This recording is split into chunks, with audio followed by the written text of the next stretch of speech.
कहते हैं कुछ घर खाली नहीं होते, बस इंसानों का इंतज़ार करते हैं। तो आज की जो हमारी कहानी है, वो है शहर के बाहरी इलाके में बने एक पुराने 2 मंजिले मकान की। मकान नंबर 27। इस घर में पिछले 15 सालों से कई किराएदार आए तो लेकिन कोई भी 3 महीने से ज़्यादा नहीं टिक पाया। लोग कहते थे घर में कुछ अजीब है, लेकिन अमित और उसकी पत्नी नेहा इन बातों पर हंस दी थी। सस्ता किराया, बड़ा घर और शहर से दूर शांति, उन्हें और क्या चाहिए था। मकान मालिक ने चाबी देते वक्त बस इतना कहा था, रात में ऊपर वाले कमरे में मत जाना। नेहा ने हंसते हुए पूछा, क्यों? मकान मालिक कुछ पल चुप रहा, फिर बोला, वहां पहले किराएदार अब भी रहता है। पहली रात जब सामान्य था, लेकिन ठीक 2:30 बजे ऊपर से कदमों की आवाज आई, धीरे फिर तेज, जैसे कोई छत पर चल रहा हो। अमित ने कहा, शायद बिल्ली होगी। नेहा ने कुछ नहीं कहा, क्योंकि उसे साफ लगा कदम छत से नहीं, कमरे के अंदर थे। और उस रात वो सो गए। दूसरी रात नेहा ने देखा ऊपर वाले कमरे का दरवाजा अपने आप खुल रहा था, जबकि उन्होंने उस कमरे को ताला लगाया था।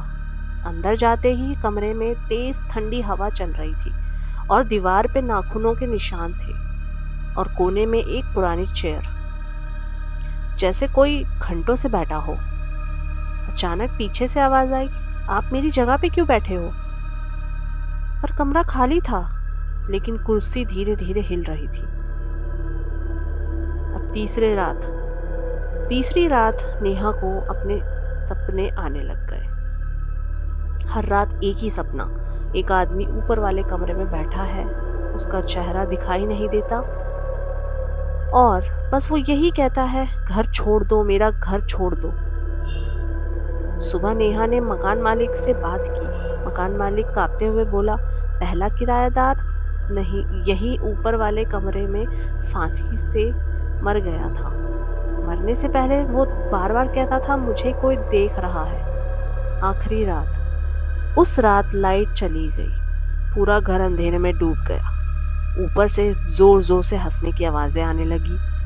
अमित ने टॉर्च जलाई और सीढ़ियां चढ़ने लगा। नेहा चिल्लाई, मत जाओ, लेकिन ऊपर का दरवाजा अपने आप धड़ाम से बंद हो गया।